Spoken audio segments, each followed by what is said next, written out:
It's the greatest change humans have ever gone through. So no wonder it's confusing for people. Maybe some of them were inspired by Bucky's work. Maybe Bucky was inspired by somebody else's work, but that's kind of how things evolve. I actually truly believe every single person you meet has their unique genius. They're so good at something, but a lot of times that genius is so obscure because they're caught up doing the day-to-day thing. You have to see it over and over again and see it a whole bunch of different ways before it actually clicks, before your brain can actually grab onto these concepts. The cup of coffee they buy today will buy cars tomorrow. Your environment changes the way you think about the environment. So with 90 to 97.5% of people that will cheat, money's always been cheated. The time that you wanted back to live your life, the time that you wanted back to think, the time you wanted back to do all the things that you could ever dream of doing would be natural. It feels beautiful. It feels love. Belong, all of the things you would expect that to feel like. It feels like because you're connected.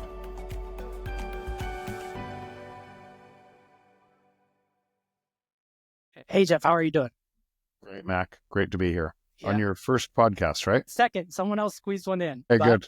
Yeah, very, very close to the first. For all intents and purposes, it is the first. I feel really, really fortunate to have you here for this conversation. And this is a conversation I've been wanting to have, or actually waiting for someone else to have for a really long time. And I haven't heard anyone talk about it too deeply. And so I'm taking the initiative to do it myself, but I'm really excited to cover your work, the work of Buckminster Fuller and the Bitcoin network. It takes a really unique perspective like yours, I feel like, to approach this body of work. So I'm super excited to have this conversation. I feel like it's more relevant than ever. And your work is really well documented. So I'm tempted to skip introductions and roll right into it, but maybe say a couple things about yourself that you feel like might be relevant for this conversation. And then I just roll that into what you know about Bucky's work, how you've come across Bucky's work, how it's influenced your thinking maybe, and if so, what ways? Is that an okay place to start? Yeah, sure. So yeah, just a high level on me. I'm an entrepreneur who couldn't understand why prices weren't falling with technology in the free market. And that led me to investigate why and realize that we had money all wrong and everything was framed wrong.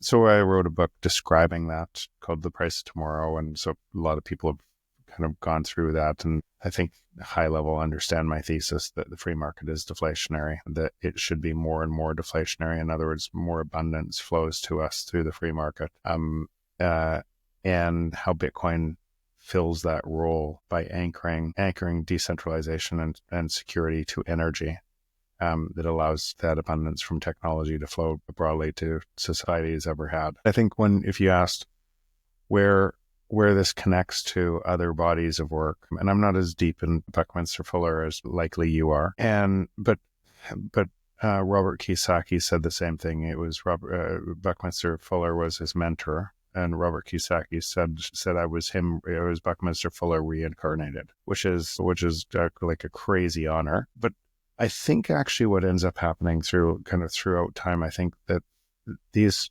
signals have always been there.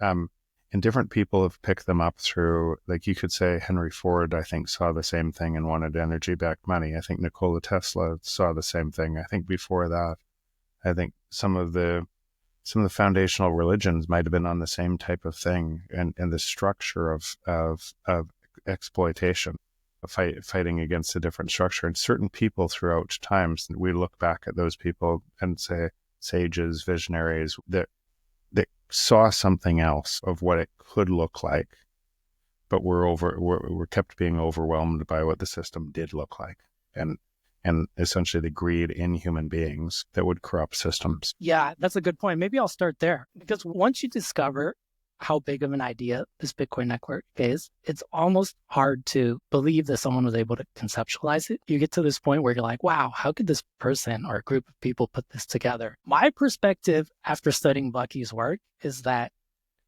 he had conceptualized this whole thing. And that's a very bold statement, because we're always learning more and more. So I don't claim to know everything, nor that he knew everything, but the level of his foresight is pretty amazing. But he also didn't come to this conclusion on his own, to your point. he talks about the work of Einstein, of Da Vinci, Kepler, Avogadro, Henry Ford. And so like he's building on these people's work that came before him.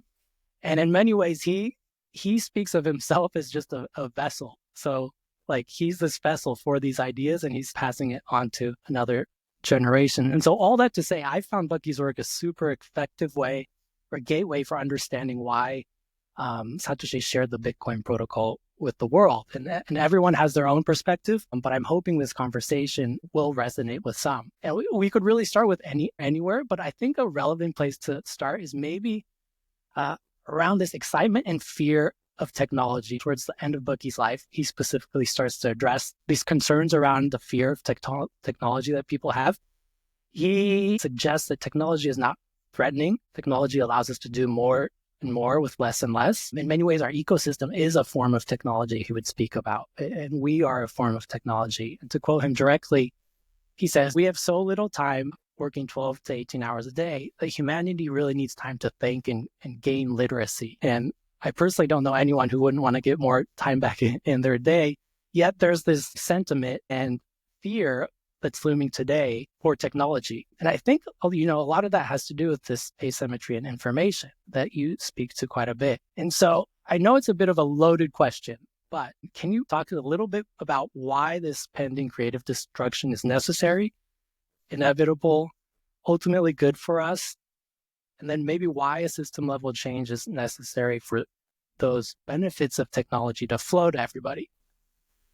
Yeah, and this is obviously that question can take it can dive into whatever layer you wanted to go in that question, because it touches just about everything. It just keeps on going. You could keep on going. So let's start with where you ended in the question. Why is this inevitable? This is inevitable because the natural state of the free market is deflation. Our ideas create value, and those ideas, whether we call them technology, right? That's really what technology is. It's our ideas encoded into something that we call a name to be able to provide us more value. And our ideas, the free market of ideas, competes better than any centralized system of ideas, because the centralized system must block ideas. So the free market of ideas and the free market of you only using things that provide you more value out of those ideas means the free market in technology is deflationary and exponentially deflationary, because more and more people, it means more minds connected will create more ideas that are in service of all of us. And we become the network in service of us. That's what that would look like. I think that's some of the same things Bucky would talk about from a different lens. We don't live in that, or most people don't live in that system. If you're truly in Bitcoin, measuring from Bitcoin, and you're investing in Bitcoin and you're spending all of your time and spending in Bitcoin, you live in that system. You live in the first global free market that's ever existed, and it's expanding. And what does that feel like? It feels beautiful. It feels beautiful. It feels love, it feels belong, all of the things you would expect that to feel like. It feels like, because you're connected. And it's happening at a crazy pace. So it touches our consciousness, it touches everything. If you're measuring from a different system, whether you're measuring Bitcoin in the US dollar and you think Bitcoin's going up because you're going to trade Bitcoin for a piece of paper one day, or you're not in Bitcoin, you think it's a scam, you're disconnected. You're in the centralizing system, and it would feel worse for you. And if you believe that your truth is your truth, so I have to use this example often because I kind of turn the mirror around on myself to make sure I'm doing the things I want to as well. But if I walked down the street with somebody who showed up as a victim and I saw opportunity everywhere and they didn't, both realities would be true for both of us. They would just be different, right? And I didn't say mine was more true. That reality would be just as true for the victim as it is for me.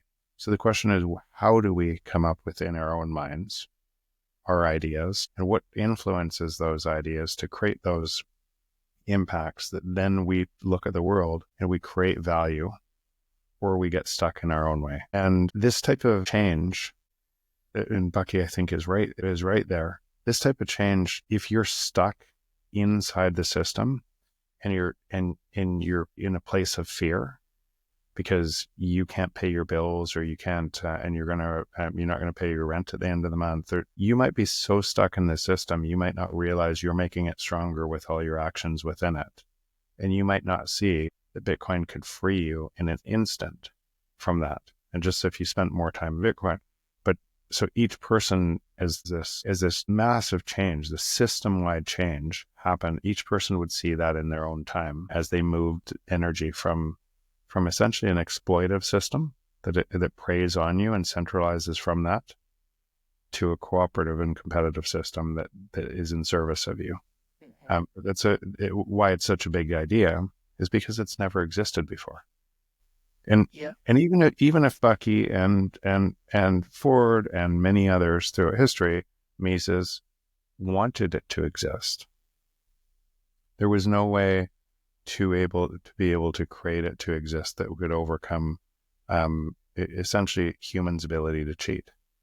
That's a really good point, because I'm not sure we'll get to it in this conversation, but I've come to the conclusion that Bucky understood it wouldn't come together in his lifetime.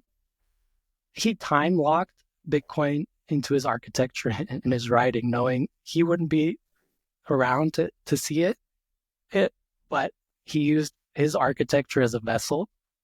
And I've come to the conclusion that many people have misunderstood his work. We've taken it literally in many ways, but he's pretty explicit in his writing that his architecture is really just more of a philosophy, a applied philosophy, so to make invisible ideas tangible. And when you look at it like that, there are signs that he's time locked the idea into his architecture, and that's the kind of foresight I think he had. And I've found signs that he understood everything from the physics to the philosophy behind this. He understood the problem, and so it's a really amazing way that he used his architecture to communicate through time, because he knew he wasn't going to be around to see it.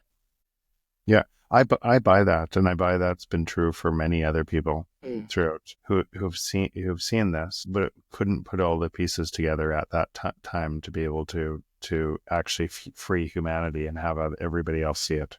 Yeah. So I do believe that. Yeah, interesting. Well, you touched on networks as a form of technology, and I'd love to dig into that a little bit deeper. Bucky talked a lot about networks. I've also heard you say we are nodes on a network, and I think that very much also aligns with his thinking there. To quote him directly, he said, "The larger the number of people for whom I work, the more positively effective I become. Thus, it's obvious that if I work and always only for all of humanity, I will be optimally effective." And I've heard you recently say, or maybe say a number of times, that the great thing about the Bitcoin network is that you work for everyone and everyone works for you. And I think that's so true, but can you explain that a little bit? Yeah, and if you just look at the free market, you'll trade with people all over the world. You'll trade with people that you don't like because it's in service of you. So it's the only thing we've ever found that both people win. All people win by trading. And so that process is competitive. And let's just imagine you would create a whole bunch of value and that value had to create better value than what was there before. And then if you created that value, then a whole bunch of people would use your product or service. And then that would create margin for you. So you would win as you essentially destroyed a different competitor, right? That was too high priced. Mm-hmm. And then somebody would come and look at your margin as an opportunity, and they would try to create more value from it. And when the whole world is working like that, then that means every single person is in service of every other person through the free market force, because the way to gain more value is to be better than anybody else, to provide more value to somebody else. And so that process, if we lived in a free market, which most people don't, they live in an exploitative market, would mean prices would fall forever at a faster and faster rate. And the time that you wanted back to live your life, time that you wanted back to think, time you wanted back to do all the things that you could ever dream of doing would be natural. It would be the output of what we just talked about, because you only believe you need more monetary units to pay for the prices that are artificially constructed to rise in the environment you live in.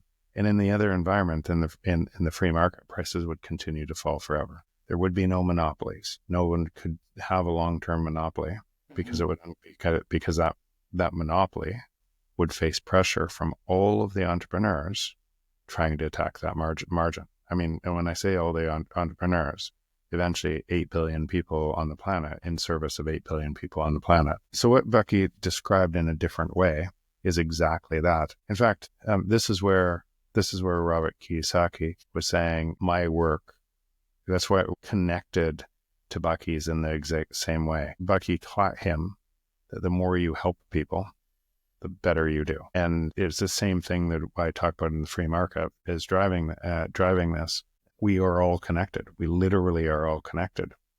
And if you pretend you're disconnected, right? If you're in this other thing, trying to get more money that is stealing from somebody else, and then you're complaining about the results in the world, wouldn't you just want to look in the mirror? If the world's getting worse and worse, but you're contributing to the world getting worse and worse, might you have something to do with it? Mm-hmm.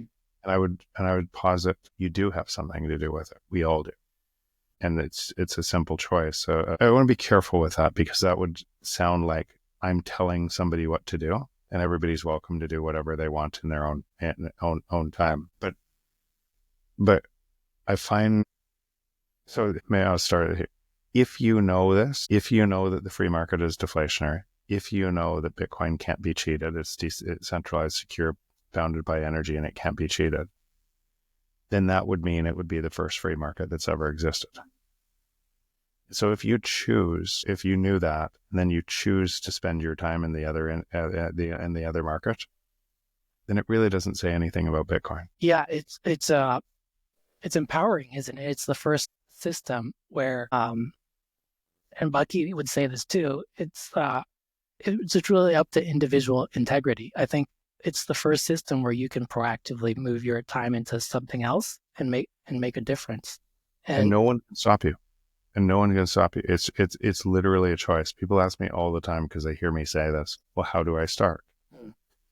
I could go through hundreds of people that I know personally that started 4 years ago in the same spot as many people are asking me today. And they just started. They just started by doing something. They started by starting a podcast. They started by creating a meetup group. They started by creating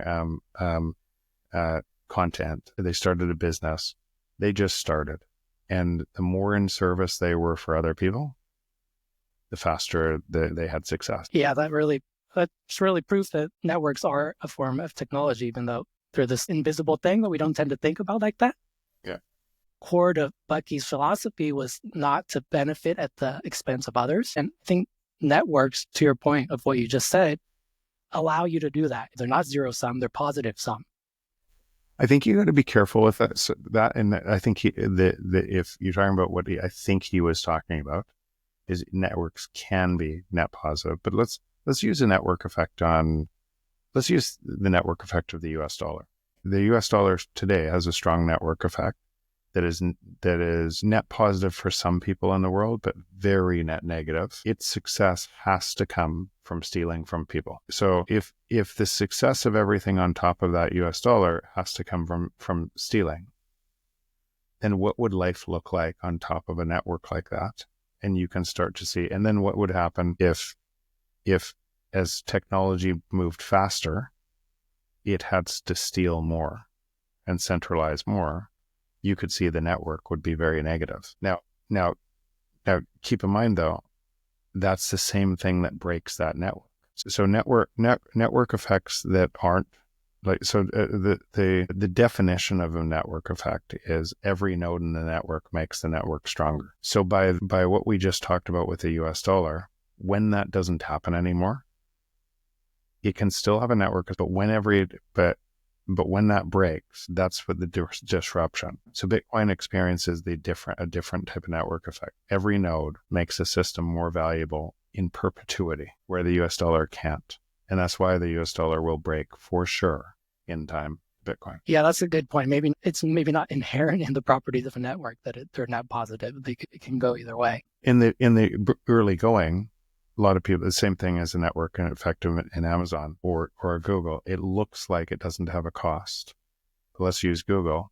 If the network effect is that big and they control all information, it has a cost because then they sort the information and other information can be seen, or they tell you what the world looks like as it centralizes. And those are the demise of those types of networks because they're actually centralized control systems instead of a network effect that drives more value with each node. So speaking of two different systems, in this case, US dollar or Bitcoin network, Bitcoin is often compared to gold, and there's a number of well-documented differences that give Bitcoin superior properties. But I'm really curious about your thoughts on this. There's one key difference in Bucky's work that I don't hear many people talking about, and that's this idea of passive versus active resistance. Gandhi and Bucky talked about this. To quote Bucky directly, he says, passive resistance will not amplify the production of life support. This is a really interesting difference that I don't hear many people talking about between gold and Bitcoin. For me, it's where the better version of gold or non-productive asset analogy falls apart, because as you've seen and you've witnessed, you've gone around the world and seen how this network empowers communities around the world in a way that gold can't. And that has to do with that hash rate side of the network. This framework was one aspect of Bucky's work that convinced me that the energy benefits of the network are not really an accidental side effect. I feel like they're an important and intentional part of the system that was engineered. Yeah, they have to be. Proof of work is part of this, and they have to be. It's part of the engineering of the Bitcoin. So let's go to human nature. Let's go to gold failing to stop the worst of us, and human nature and what we could expect out of Bitcoin and what that would look like too. And I'll try to connect it to, I think, what you're trying to say with Bucky, but I did a post on Nostr recently on this very topic. So gold always was centralized, right? And then we would build derivative instruments on top of it, or we would invade another country and steal their gold, right? We would essentially, humans would cheat gold. And we'd reprice gold and we'd reprice gold. So, and because it was centralized, it could never act. If it could work long-term as a store of value to keep us honest, it would have worked, right? So if you just start in 5,000 years of human history, until Bitcoin, we've never not lived in an exploitive system. And why might that be? Because if you looked at game theory and payoff matrices with game theory, you could say, so what you find is that even if you wouldn't get caught and the payoff was outstanding, it was a huge number. Let's say 1 million, 2 million, 10 million, 20 million, 100 million. It just kept going. 2.5% to 10% of people won't cheat. You wouldn't get caught and the money was outrageous. So what does that leave you? It leaves you with 90 to 97.5% of people will cheat at some sort of payoff matrix. Money is the ultimate honeypot. Because if you could cheat, if you could control money, people didn't see that you were stealing a little bit, then you could accrue massive wealth and power. So with 90 to 97.5% of people that will cheat, money's always been cheated. And that's why we live in an exploitive system, and it just keeps on replaying it over and over. And then we go to war to reset the currency. We build institutions because we kill so many people, and we build institutions saying we'll never do that again, reset the currency, and it starts again, right? Same process throughout time, and it's always been the same process. So Bitcoin allows us to move off of that, but how? And this is the part I wanted to connect to what you were saying. So if game theory and the payoff matrices say that, then let's use 2.5% instead of 10%.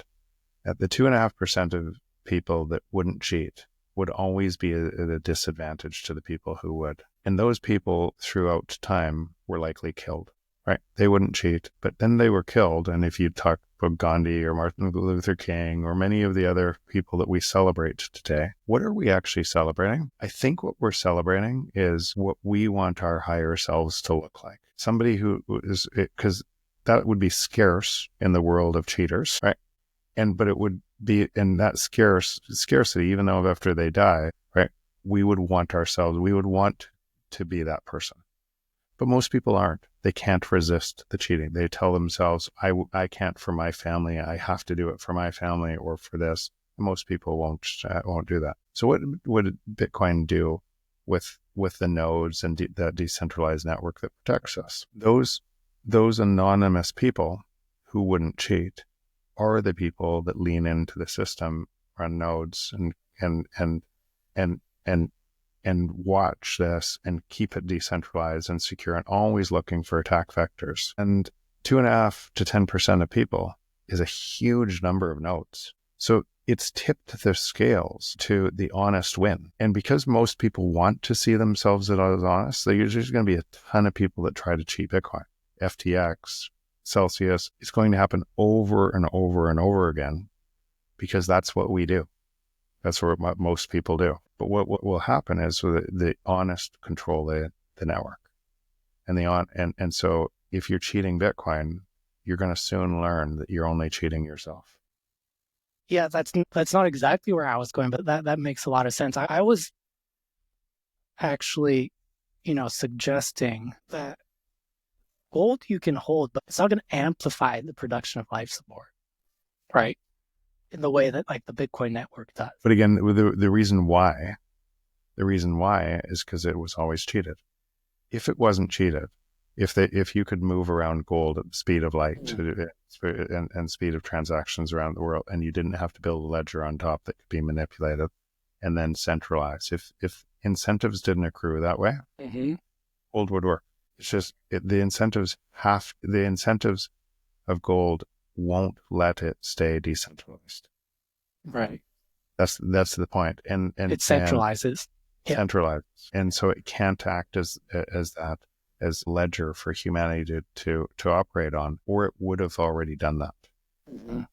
We could say every different reason. Well, we could do it different next time. We'll put laws in place that it won't happen.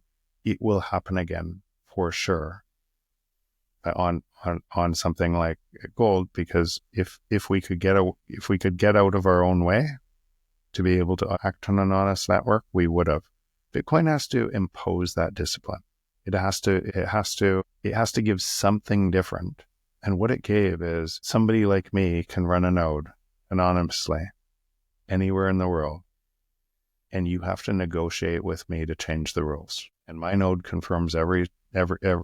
And so what it gave all of the people who understand this. Do you think the people that are buying ETFs understand this and are running nodes? So that's the difference. The difference is, as you understand this, a whole bunch of the people that understand it go deeper and deeper, and they start running nodes and they start contributing to the network. And that's what I think, Bucky, and what you're talking about.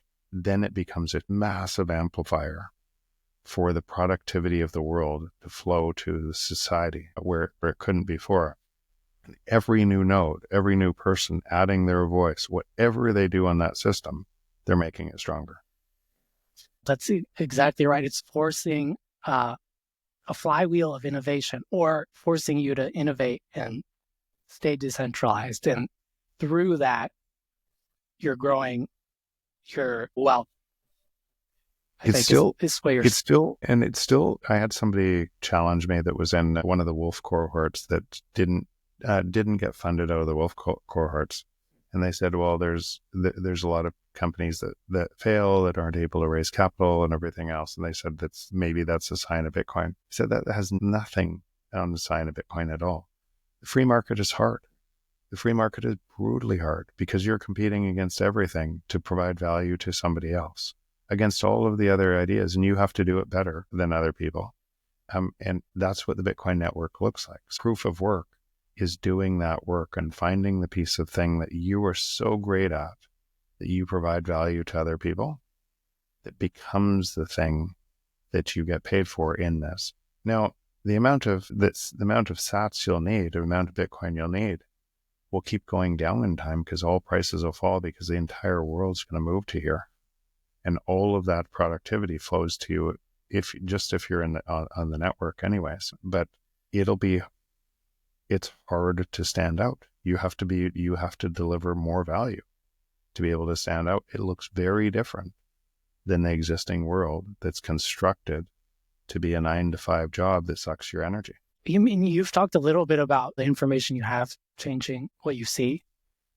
And Bucky's work informed or changed or evolved, enhanced the way I see the Bitcoin network. And you talked a little bit about this cyclical trap of violence that we're in and the need and ability to break out of that. Bucky totally agreed that we were in this sort of cyclical trap. And the way to break out of that was through building out of distributed energy networks, a permissionless way for anyone to build out their resources were a key, because he believed if resources were abundant, like you say in a lot of your work, that there's less of a reason to fight over things. But he said the problem that then you're faced with is, well, how do you build out all the energy infrastructure, right? Because it always costs too much. And so he knew that was a problem. He saw that the one exception was during war, people could mobilize to build out this kind of infrastructure. And he said that's absolutely doing the right thing, but for the very wrong reason. He talked about needing a new incentive structure. And this incentive structure is this cosmic accounting system, time energy accounting system that he talks about. I see this Bitcoin network currency as the catalyst that changes the incentive structure to then build out this global energy infrastructure. Does that make sense? Have you heard my bread analogy? Yeah. Yeah. Right. So that's exactly what's happening, right? It's happening. And they just for people who haven't heard it, you run a baker, you bake bread each day, you throw out a bunch of bread. I come in one day and I say, I'll buy all your extra bread. I just want a discount. Next day you produce 2 times as much. I show up, I buy it all. Next day, 4 times as much, I buy it all. Next day you buy more ovens, you hire more people, you produce 1,000 times more bread. Show up, I buy it all. What do? We just created abundant bread through the free market. Somebody wanting to buy all of your extra production at just at a discount. Now insert energy for bread, and that's what a Bitcoin miner does. All over the world, you have a free market for energy, chasing abundant energy that was always here. We made bad choices on energy, but energy prices are falling in Bitcoin terms. And energy prices will fall forever in Bitcoin terms. And Bitcoin will chase lower and lower cost energy and help fund more energy infrastructure all over the world. That's what's happening right now. And people are asking, when is this happening? Well, it's happening. Yeah, I totally agree. I'm curious, do you think that is this accidental side effect of the system, or it seems very intentional to me? I think it's very intentional. And you probably heard me talk about this too. So there were many people who knew this way before I did. Bucky potentially being one of them, others throughout history but not a way to do it. But if you just look at a more recent example, the cypherpunks, many of them, they might not have known every piece of this, but certain pieces. And why was this inevitable? This was inevitable because the free market, one market centralizing, and people understanding where that would go, would obviously try to attack that, just like the free market would do. And that's what who you could call the early cypherpunks, the Cypherpunk Manifesto, wanting to wrestle money from state, needing to, because of the dangers. And they saw this way before us. Maybe some of them were inspired by Bucky's work. Maybe Bucky was inspired by somebody else's work. But that's kind of how things evolve. And the chaos creates the opportunity. Because if the other system worked perfectly, there would be no need for Bitcoin. But it wasn't. It was going to careen off course. It was going to be this centralized structure, which creates way more of a need. And then if you looked at the early list, there were in 1992, there were 70 people on that list. And all of those mistakes, all of the different eCash and different things that at the time didn't work, right? And they failed and they failed and they failed. And but all of the mistakes, all of the failures led to the success. So now we look at Satoshi and say crystallizing the success, and we think it was this one insight or giant insight of all the things, but it wasn't. It was a combinatorial approach with a couple of things that were different, right? That made this thing so unique, so different, that was decentralized and secure, that could look like this. And then it was contributed to by thousands, tens of thousands, now hundreds of thousands of people doing the same thing and adding their voice to it as it expands across time and space. Right? That's what, and so what's so powerful about it is it is us. Right? I've said this numerous times, but it's the best of us inscribed into a network for the best for the best for us. And as you start to understand it, you wouldn't have done this podcast unless you understood it and started to connect the dots in a really meaningful way, which will then connect the dots for other people, and they'll connect the dots. They'll add their voice to it. It'll get stronger and stronger as we move towards it. There's this really great story actually about Bucky cheering and being ecstatic when one of his geodesic dome collapses, and all the students are confused. They're like, gosh, what's going on here? But, he celebrated failure because he knew he would learn from all his mistakes. And so I think that's a really interesting point that you've made too, is the two different systems. One makes sure that you can't fail, and one accommodates and readjusts and gets stronger and stronger rather than kicking the can down the road. And that's true to his philosophy a little bit as well. Speaking of networks, I'm guessing you would agree that the Bitcoin network is a protocol. I've heard you talk about it like that. Have you ever thought about it as a principle? And so Bucky would talk about these generalized principles that are almost like basically a law of nature, scale and time invariant.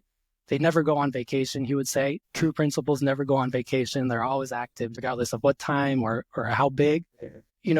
The way the Bitcoin network is behaving, it's clearly a protocol, but he would differentiate the two in that the protocol is like a specialized tool where you give it dimension measurement. So that's 21 million, block time. Then there's a principle that it's attached that's similar to it, but without the measurements applied. And so one way to think about this is like leverage and a lever. Leverage is the principle and a lever is the specialized tool. And so I can't help but see that Bitcoin's behaving like both.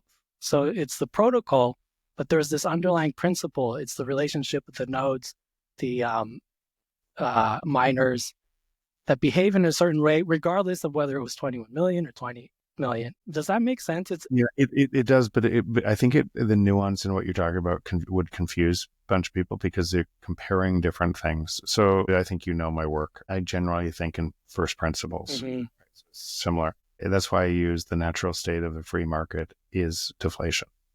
That is a first principle. It's unimpeachable. You cannot argue it, right? So that has some really important derivatives of that, right? It means you've never lived in a global free market. You've heard you've lived in a global free market, mm-hmm. but you couldn't have if that's a first principle. And that first principle that starts to break your brain, because now you have to question a whole bunch of the other things that you thought. So I like to think in first principles and then build up from then. And what does that mean? So you've heard me say, if Bitcoin stays decentralized and secure and bounded by energy, then it will reprice everything. That's the first principle from the other first principle. And why will it reprice everything? Because it's the first free market that's ever existed. I realize in human nature, they don't know, most people wouldn't know that, and they're pricing from a US piece of paper or a Turkish piece of paper or something, and they think prices are going up. But the laws of nature say they're not, because we have just now bounded, mm-hmm.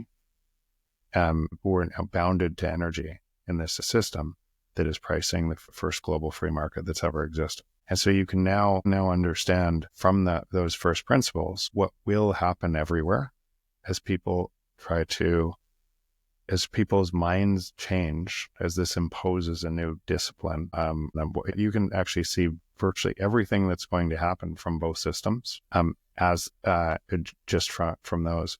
But why I call it a protocol specifically is because it's a different concept. That protocols don't come around very often. Mm-hmm. Come in layers, and most people are confused about Bitcoin because they hear about crypto and they hear about all this other nonsense, and they don't understand that the protocols come in layers and give more and more functionality through layers instead of new coins. And and also in protocols, they're winner take all. There isn't two internet protocols. They consolidate into one. Is that right? The right way to think about it? Yeah, because all of the functionality exists there. You either are on the internet or you're yeah. And so I just think, and this is just where you get in different people's understanding of a word can have radically different implications to how they're viewing that. But I would agree with Bucky, violently agree, that I think in first principles, and I think in driving from first principles, but I would call Bitcoin a protocol because I think it's easier to describe what's coming through that lens. I think that totally makes sense. And to double down on that point, Bucky was very adamant about using the right words, because many people can interpret the same words in different ways. And so he'd often even make up words if he didn't have the right word, which is part of what makes his work kind of inaccessible and intimidating. But it's a really important point because you have to kind of agree on what the words mean. I'm interested in hearing you talk about this hurdle rate, actually. I know we're jumping around a little bit. That's all good. This is also something he's talked about, and I feel like it's timely and it's pretty difficult to wrap your head around. But it feels like it's going to completely change the way we think about productivity. Everything. And that's it's going to change the way you think about everything over time, not just productivity. It's going to change the way you think about consciousness over time, the way you think about connection to people. It's going to change. It touches everything. It has to, because money touches everything. The trade between humans that allows you to live the life you live exists because of the trade between humans and the ideas that come out of our minds. Otherwise, your life wouldn't look like this if those ideas couldn't contribute to your life. Now, what allows that trade to work is money, right? So and you wouldn't need it. You could just hunter-gatherer, live in a small community, and you don't need any money, and trust each person has their back. And so you didn't kill an animal for a month. Your family would still eat because somebody else did, right? You could share resources and do that, but it doesn't scale. Right. So money allowed us to scale where we could provide service to people all over the world through our unique thing that we were really great at. It allowed us to act almost like a global supercomputer, us all connected. And the more connected we were, the faster productivity we had, and the faster we built things with societies. But money also got co-opted, and always got co-opted. So money has to touch everything. And we can easily say, oh, well, we don't care about money. But you do when you can't eat, right? Or your family can't eat. So you might pretend you don't care about it. You might, but most people need it, and there's a way it operates. So it has to touch everything else, and it has to touch how you think about everything else, because it's so connected. Your environment changes the way you think about the environment, right? It's not just a one-way thing. You're not just this. It's this conversation between you and I. We cannot, both of us will change out of it. Maybe a tiny bit, maybe a lot, but we will both come away changed from this conversation. Other people listening to this, some people will maybe change a lot out of listening to this. That is the connection between us. And it conspires to create more value, because we talk to somebody, we see something, and we see a pain, and we try to solve that pain. We create value from that. And the exchange of money is just native to that. So if money isn't manipulated, it means that connection is really strong all over the world. And it means you literally will eventually have 8 billion people in service of 8 billion people. It's inevitable, which has to change everything. What you're suggesting is a very big deal, or a very big change. It's the biggest deal. It's the greatest change humans have ever gone through. Yeah. So no wonder it's confusing for people, because it's that great a change. But this is something that I'm really careful on. That's why I say, if it stays decentralized and secure, that is inevitable. Not that might happen. That will happen for sure. 8 billion people in service of 8 billion people. If this stays decentralized and secure, it might be chaotic on the way through. You might measure it from the other system and get flushed out on the but if you are in this system, you are one of the nodes in the early going of delivering us in service to 8 billion people for 8 billion people, and that will happen. And why will it stay decentralized and secure? Because of the same thing. Because once you know that, you start contributing your time to make sure it will. So I kind of want to dig on this one, because I think it's such a big idea. But you've talked about this new hurdle rate, so that's going to change the way everyone thinks about how they behave, what type of businesses they get into, how they spend their time a day. That's what you're suggesting, right? Yeah. So, and I'm only partially capturing the hurdle rate. So the hurdle rate, the IRR Bitcoin, the yearly compounded return, is 45%. Yeah. But that's the compounded return against the existing fiat system. Right. So, and that'll keep going. I suspect that'll keep going. If the lowest time, if you invested at the high of Bitcoin and held it for 4 years, the lowest you could ever get was 20% return every year. But that beats every other hurdle rate. It beats housing, it beats stocks, it is the new system, global energy system, repricing everything else. And that is what that hurdle rate is showing you. So in other words, if you are holding self-custody Bitcoin, you have no counterparty risk to the existing system, none whatsoever. And that would mean, as a first principle, that no counterparty risk, does the government print tomorrow? Because if they don't print tomorrow, your house price will collapse, your bank will collapse. If they don't print God loads of money. So when they say liquidity or easing, that's what they mean. Dilute your capital, dilute your money. So everything in your entire capital stack has counterparty risk to what we're talking about, except for Bitcoin. And so what that would mean is that is the true risk-free rate of the world. The true risk-free rate. You don't have to take any risk, and you can get a 45% return per year. And that makes you start to question all of your other returns that you're making or your supposed returns that you think you're making 8% on your house because the debasement rate is 8%. And then when you go to sell your house, all the food prices and everything are so that much more expensive. So you didn't make any money on your house. So you're parking your money in these assets all over the world. And what does that mean? 8% versus 45%. It means you're losing 37% a year. It's a big deal. A big deal. And as people start to realize that and experience the pain from that, more people will move into Bitcoin. And and more people will realize that's the risk-free rate. But that only captures part of the risk-free rate. The other part of it is all prices will fall against that forever. All right. So you're suggesting then that if you can't beat that hurdle rate, you shouldn't be in business.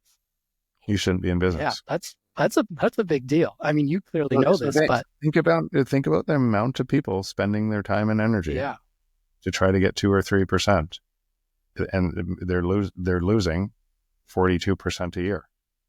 Yeah, it's a very weird concept, but I think you're 100% right. It's the way, I guess, Bucky would think about it is he said things along the line of, if you have a true accounting system, you'll realize that in many cases it makes more sense to stay at home and not go to work, which fundamentally sounds lazy and crazy, but I think that's exactly what we're coming to realize is unless you're beating that hurdle rate as a business, all the other energy and stuff you're using is net negative, so to speak. So now think about what you could do inside the new Bitcoin ecosystem. And if you just make a little bit of sats, so what I spend today on Nostr each day giving out people 1,000 sats, 2,000 sats, and they buy a cup of coffee. The cup of coffee they buy today will buy cars tomorrow. Right? That's what's going to happen if they save. So now what would happen in business on top of that? You wouldn't have to make very much in sats. You could deliver tons of value to other people while just being in Bitcoin.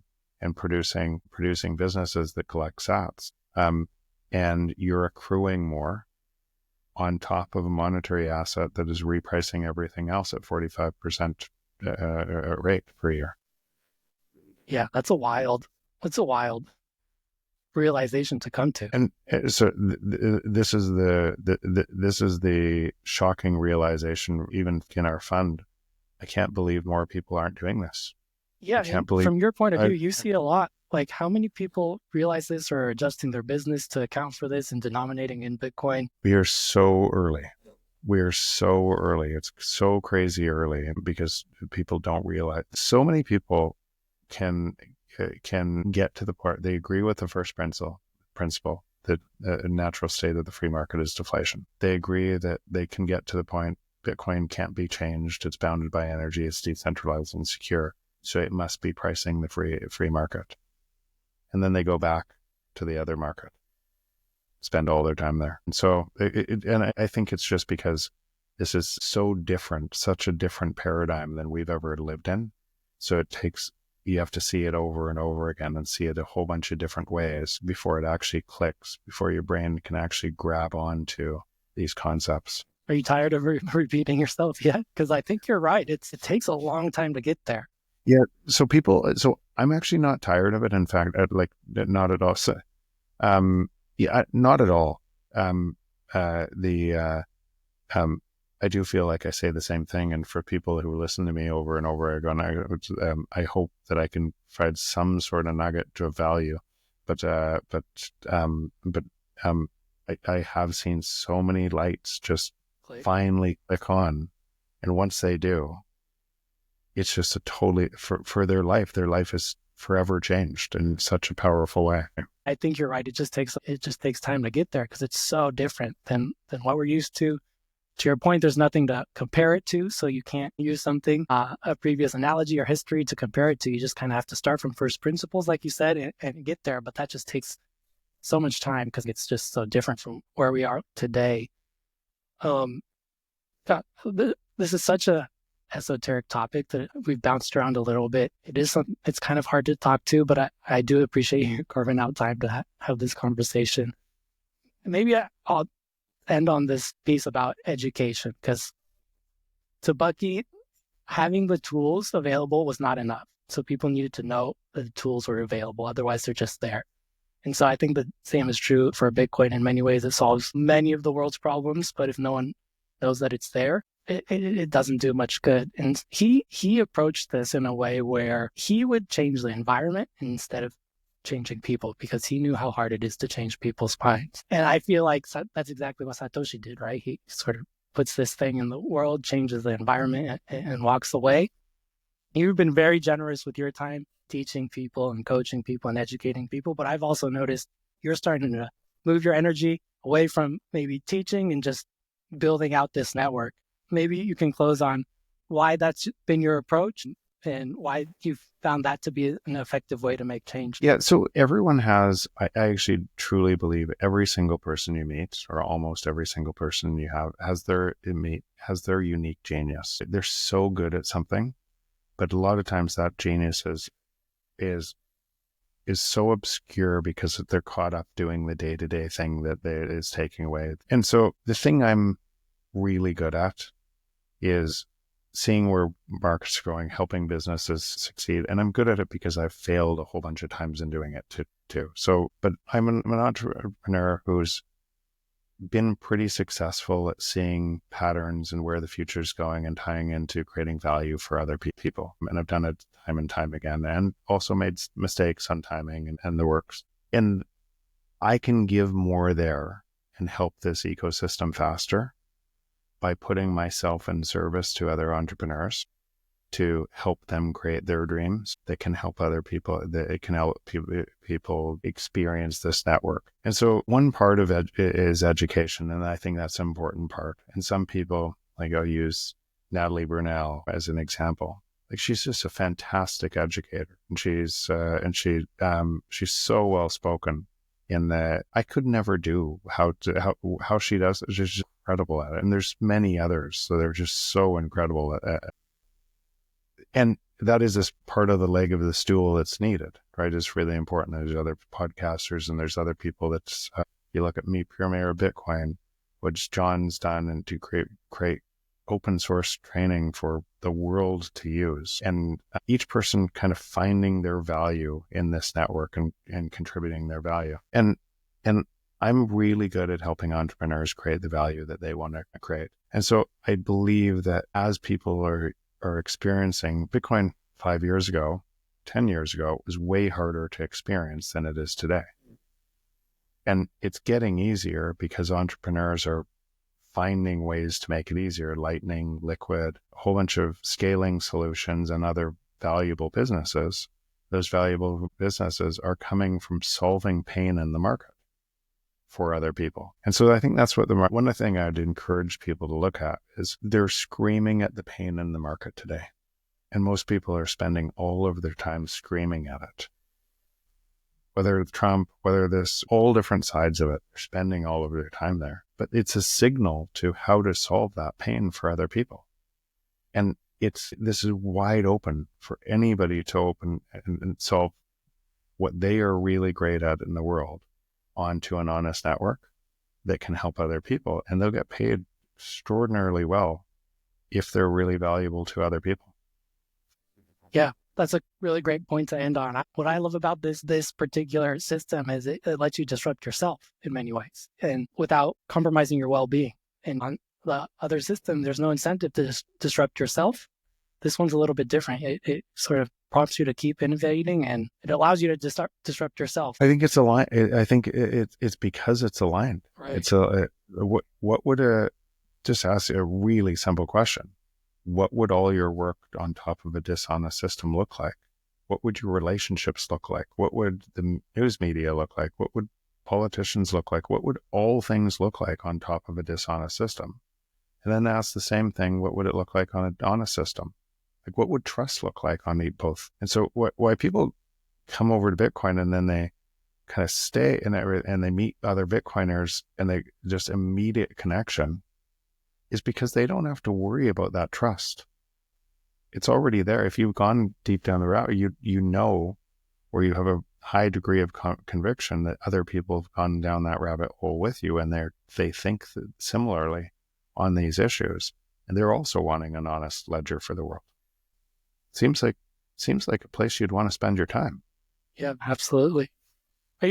Last Bucky analogy, I swear, but you just prompted his Dymaxion map was just a way for him. He understood the exact same thing. If you're looking at the world through a distorted map, then you can't solve the problems. You're solving the wrong problems. And so his Dymaxion map was a way to find the best map of the globe. And it was his analogy for basically exactly what you said, finding clarity and solving problems. And so I really appreciate you carving out time, Jeff. I know you've done many of these. It's a tricky thing to talk about. And I've found very few people who are willing to engage in Bucky's work. It's something I haven't figured out quite how to talk through yet, but conversations like these really help.